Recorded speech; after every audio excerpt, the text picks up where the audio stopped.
ನಮ್ಮ practice psychic power YouTube ಚಾನಲ್ನ ವೀಕ್ಷಕರಿಗೆ ಸ್ವಾಗತ. ಇಂದು ನಾನು ಪ್ರಸ್ತಾಪ ಮಾಡಲಿರುವ ಅಂಶವೆಂದರೆ ದೆವ್ವಗಳು ಹಾಗೂ ಕಾಂತಿ ವಲಯಕ್ಕೂ ಇರುವ ಸಂಬಂಧ.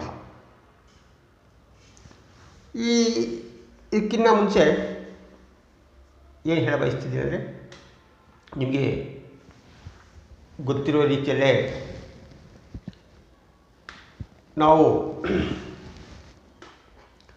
ಈ 3 ದಿನಗಳ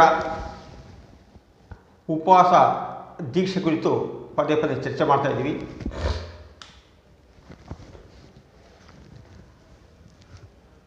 ಕಾರಣ ಇಷ್ಟೇ, ಸರ್ಕಾರ ಈ ಶುಗರ್ ಕಂಪ್ಲೇಂಟ್, BP ಮುಂತಾದ ಕಾಯಿಲೆಗಳಿಗೆ ಈ ಚಿಕಿತ್ಸಾ ವಿಧಾನ ಬದಲಾವಣೆ ಮಾಡಬೇಕೆಂಬ ಒಂದು ಒತ್ತಡ ಇದು. ವೈಜ್ಞಾನಿಕವಾಗಿ ಸಂಶೋಧನೆ ಮಾಡಲಿಕ್ಕೆ ಯಾರಾದರೂ ಸಂಶೋಧಕರಿದ್ದರೆ ನನ್ನ ದೇಹವನ್ನು ಆ 3 ದಿನಗಳ ಕಾಲ ಮುಕ್ತವಾಗಿ ಅವಕಾಶ ಮಾಡ್ಕೊಳ್ಳೋಕ್ಕೆ ಸಿದ್ಧವಾಗಿದ್ದೀನಿ. ಎಲ್ಲರಿಗಿಂತ ಮುಖ್ಯವಾಗಿ ಜನರಲ್ಲಿ ಜಾಗೃತಿ ಬಂದಾಗ ಇವ್ಯಾವೂ ಬೇಕಾಗಿಲ್ಲ. ನಮಗೆ ಶುಗರ್ ಕಂಪ್ಲೇಂಟ್ ಇದೆ, BP ಇದೆ, ನಮ್ಮ ಪಾಡಿ ನಾವು ಈ ವಿಧಾನ ವಾಸಿ ಮಾಡ್ಕೊಳ್ತಾ ಇದ್ದೀವಿ. ಅದಕ್ಕೆ ಯಾರ ಅನುಮತಿ ಬೇಕಾಗಿಲ್ಲ. ಆದ್ದರಿಂದ ತಮ್ಮ ನೈತಿಕ ಬೆಂಬಲ ಯಾರ್ದ ಬಯಸ್ತಾ ಇದ್ದೀನಿ ಅಂದರೆ ಗೊತ್ತಿದೆ ನಿಮಗೆ, ಆದರೂ ಮತ್ತೆ ಹೇಳ್ತಾ ಇದ್ದೀನಿ. ಮೊದಲು ಇದು ವಿಡಿಯೋ ನೋಡ್ತಿದ್ದಾಗೆ ಸಬ್ಸ್ಕ್ರೈಬ್ ಮಾಡಿ, ಶೇರ್ ಮಾಡಿ, ಲೈಕ್ ಮಾಡಿ, ಕಾಮೆಂಟ್ ಮಾಡಿ.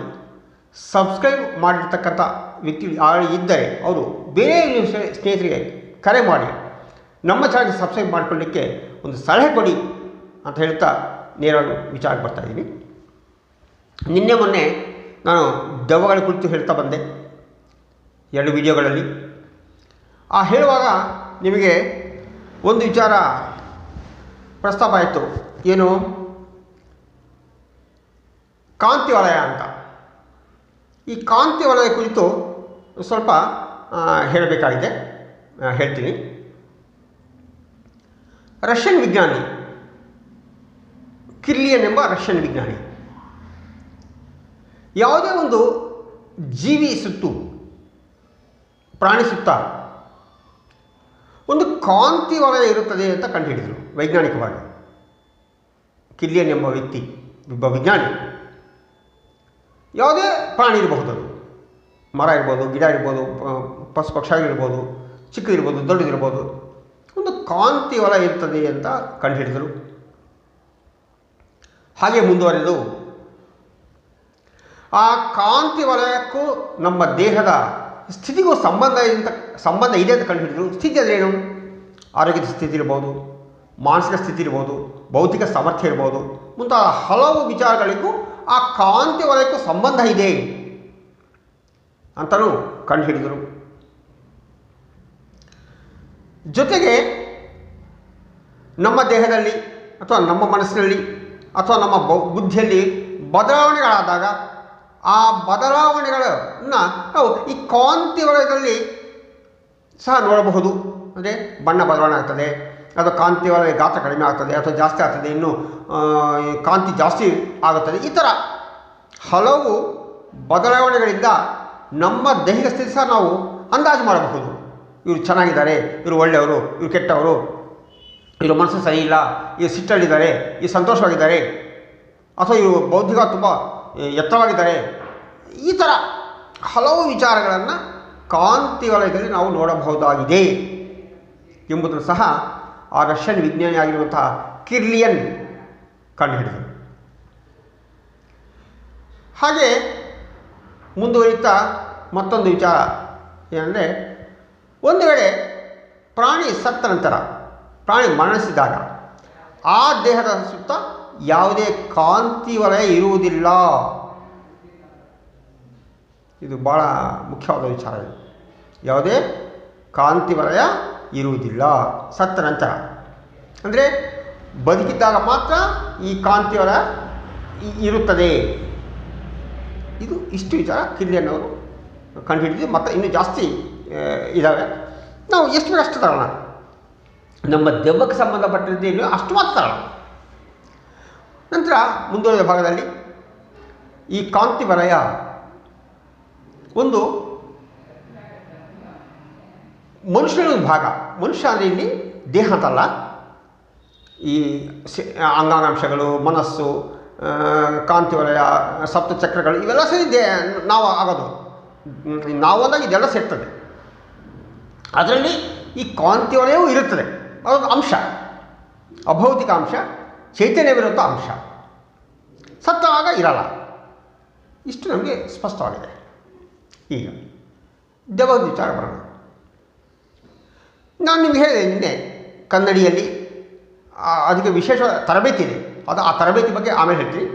ಕನ್ನಡಿಯಲ್ಲಿ ನಮ್ಮ ತಲೆ ಸುತ್ತು ನಾವು ನೋಡಿದರೆ ಕೇವಲ ಒಂದು ಅರ್ಧ ನಿಮಿಷಕ್ಕಿಂತ ಇನ್ನು ಕಡಿಮೆ ಅವಧಿಯಲ್ಲಿ ನಮ್ಮ ತಲೆ ಸುತ್ತ ಒಂದು ಕಾಂತಿ ವಲಯ ಗೋಚರವಾಗುತ್ತದೆ. ಕೆಲವರಿಗೆ ತುಂಬ ಒಂದು ಅರ್ಧ ಇಂಚು, ಕಾಲು ಇಂಚು ಇರ್ತದೆ. ಕೆಲವರಿಗೆ 1 ಇಂಚು, 2 ಇಂಚು, 3 ಇಂಚು ಸಹ ಇರ್ತದೆ. ಬಣ್ಣಗಳು ಸಹ ಬದಲಾವಣೆಗಳಿರ್ತದೆ. ಇಂಥವೆಲ್ಲ ಮಾತಾಡಿದ್ದೀವಿ, ನೀವು ಗಮನಿಸ್ಬೋದು. ಅದರೇನು ಇದರ ಸೀಕ್ರೆಟ್ಸ್ ಇಲ್ಲ, ರಹಸ್ಯಗಳಿಲ್ಲ. ಸ್ವಲ್ಪ ನಾವು ಮಾಡ್ಬೋದು ಅದನ್ನು. ಇಷ್ಟು ನಮ್ಗೆ ಗೊತ್ತಾಗ್ತದೆ. ಅಂದ್ರೇನು, ಒಂದು ಪ್ರಾಣಿಯ ಸುತ್ತ ಒಂದು ಕಾಂತಿ ವಲಯ ಇರುತ್ತದೆ ಅಂತ ನಮಗೆ ತುಂಬ ಸ್ಪಷ್ಟ ಗೊತ್ತಾಗ್ತದೆ. ಹಾಗಾಗಿ ಈಗ ನಾವು ಕನ್ನಡದಲ್ಲಿ ಹಾಗೆ ತದೇಕ ದೃಷ್ಟಿಯಿಂದ ನೋಡ್ತಾ ಇದ್ದೀವಿ ಅಂತ ಇಟ್ಕೊಳ್ಳೋಣ. ದೆವ್ವಗಳನ್ನ ಆಹ್ವಾನ ಮಾಡ್ತೀವಿ ಟೆಲಿಪತಿ ವಿಧಾನದಲ್ಲಿ. ಆಹ್ವಾನ ಮಾಡುವಾಗ ಅದಕ್ಕೆ ತುಂಬ ಸ್ನೇಹಪೂರ್ವಕ ಕರಿತೀವಿ. ಅದಕ್ಕೆ ಕರೆಯೋಕ್ಕೆ ಪದ್ಧತಿಗಳಿದ್ದಾವೆ. ನಾವು ಸುಮ್ಮನೆ ಕರೆಯಲೇ ಬರೋದಿಲ್ಲ. ನಾವು ಟೆಲಿಪತಿಗೆ ಸಂಭಾಷಣೆ ಮಾಡಬೇಕು. ಟೆಲಿಪತಿಗೆ ಸಂಭಾಷಣೆ ಅಂದಾಗ ಮಾನಸಿಕವಾಗಿ ಸಂಭಾಷಣೆ ನಡೆಸಬೇಕು. ಅದು ಸುಲಭವಾಗಿ ಆಗೋದಿಲ್ಲ.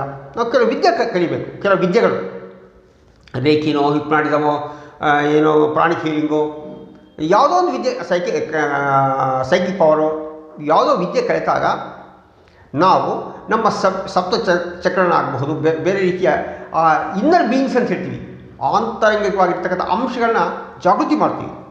ಆ ಜಾಗೃತಿ ಮಾಡಿದಾಗ ಮಾತ್ರ ನಮ್ಮ ಕರೆಗೆ ಅದು ತಲುಪುತ್ತದೆ ದೆವ್ವಗಳಿಗೆ.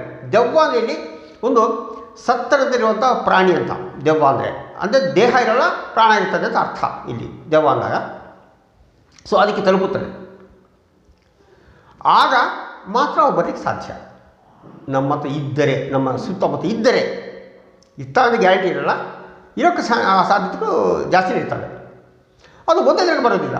ನಾವು ಬರ್ತಾ ಬರ್ತಾ ಬರ್ತಾ ಬರ್ತಾ ಅಭ್ಯಾಸ ಮಾಡಿ ಎಂದೋ ದಿನ ಬರ್ತಾವೆ ನಮಗೆ. ಏನು ಬರ್ತಾವು? ಕನ್ನಡಿಯಲ್ಲಿ ನಮ್ಮ ಕಾಂತಿಯವರ ಜೊತೆಗೆ ಮತ್ತೊಂದು ಒಂದು ದೀಪ, ಬೆಳಕು ಬರುವ ಹಾಗೆ ನಮಗೆ ಕಂಡು ಬರ್ತದೆ. ದೇಹ ಇರಲ್ಲ, ಆದರೆ ಪ್ರಾಣ ಇರ್ತದೆ. ಆ ದೀಪಕ್ಕೆ ನಮ್ಮಲ್ಲಿ ಸೇರ್ಕೊಂಡ್ಬಿಡ್ತದೆ, ಅಥವಾ ನಮ್ಮ ಜೊತೆ ಬರ್ತದೆ, ನಮ್ಮ ಹತ್ತಿರ ಬರ್ತದೆ, ಮತ್ತೆ ಅದೃಶ್ಯ ಆಗ್ತದೆ. ಅದು ದೆವ್ವ ಅಂದರೆ. ಮತ್ತು ಸರ್ ನೀವು ಬೆಳಗ್ಗೆ ನೋಡೋಕ್ಕೋಗಬೇಡಿ, ಅದು 100% ಸಕ್ಸಸ್ ಆಗಲ್ಲ ನೀವು. ಯಾಕಂದರೆ ಅದಕ್ಕೆ ತರಬೇತಿ ಬೇಕು. ಮೊದಲು ಕಾಂತಿ ವಲಯವನ್ನು ನೋಡೋ ತರಬೇತಿ ಬೇಕು. ನಂತರ ಈ ಆಂತರಿಕ ಅಂಶಗಳನ್ನು, ಇನ್ನರ್ ಬೀಯಿಂಗ್ಸನ್ನು ಕಂಡುಹಿಡಿಯುವಂತಹ ಪದ್ಧತಿಗಳು ಗೊತ್ತಾಗಬೇಕು. ಆಗ ಸಾಧ್ಯ.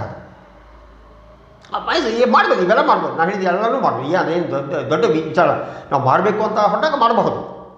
ಅದೇನು ನಾವು ಕಲಿಯೋಕ್ಕೆ ಆದಂಥ ವಿದ್ಯೆ ಏನಲ್ಲ. ಅಂದರೆ ಯಾರಂದರೆ, ನಾನು ಈ ಸತ್ಯಕ್ಕೆ ಹತ್ತಿರವಾಗಿರ್ತಕ್ಕಂಥ ವಿಚಾರ ಹೇಳ್ತಿರೋದು, ವೈಜ್ಞಾನಿಕ ಸಂಬಂಧಪಟ್ಟ ವಿಚಾರ ಹೇಳ್ತಿರೋದು. ನಾನು ದೆವ್ವ ಬಂದಮೇಲೆ ಏನಾಗ್ತದೆ, ಆಮೇಲೆ ದೆವ್ವ ಸ್ವಲ್ಪ ಬಗ್ಗೆ ಆಮೇಲೆ ಇನ್ನೊಂದು ವೀಡಿಯೋದಲ್ಲಿ ಹೇಳ್ತೀನಿ. ಆ ದೆವ್ವ ಹೇಗಿರ್ತದೆ ಸ್ವಲ್ಪ ಏನೋ ಆಮೇಲೆ ಹೇಳ್ತೀನಿ. ನಾನು ಇನ್ನು ನಾಳೆ ಹೇಳ್ತೀನಿ ನಾನು ದೆವ್ವದ ಬಗ್ಗೆ. ನನಗೆ ಆ ದೆವ್ವದ ಅನುಭವ ಯಾವಾಗ ಆಯಿತು ಅದಕ್ಕೆ ಕುರಿತು ಹೇಳ್ತೀನಿ ಆಮೇಲೆ. ಸದ್ಯಕ್ಕೆ ಇಷ್ಟ ಅಂದರೆ ಈ ದೆವ್ವಗಳನ್ನು ಕಂಡುಹಿಡಲಿಕ್ಕೆ ಮೂಲ ಮಂತ್ರ ಈ ಕಿಲಿಯನ್ ಎಂಬ ವ್ಯಕ್ತಿಯ ಒಂದು ಸಂಶೋಧನೆ, ಕಾಂತಿವಲಯ ಇದೆ ಅಂತ. ನಿಮ್ಮ ಅನುಮಾನ ಸರ್ ಈ ಕಿಲಿಯನ್ ಫೋಟೋಗ್ರಫಿ ಅದಲ್ಲಿದೆ ಅಂತ ನಿಮ್ಗೆ ಡೌಟ್ ಬರ್ಬೋದು. ಬಹುಶಃ ನನಗೆ ತಿಳಿದ ಮಟ್ಟಿಗೆ ಎಲ್ಲ ನಗರಗಳಲ್ಲಿ ಇರ್ತದೆ. ಬಾಂಬೆ, ಕಲ್ಕಟ್ಟ, ಡೆಲ್ಲಿ, ಬೆಂಗಳೂರು, ಮೆಡ್ರಾಸ್ ಎಲ್ಲ ಕಡೆ ಇರ್ತದೆ. ಎಲ್ಲಿ ಸಿಗುತ್ತೆ ಅಂದರೆ ಈ ಕಿಲಿಯನ್ ಫೋಟೋಗ್ರಫಿ ಅಥವಾ ಆರಿಕ್ ಫೋಟೋಗ್ರಫಿ ಅಂತ ಹೇಳ್ತೀವಿ ಅದನ್ನು.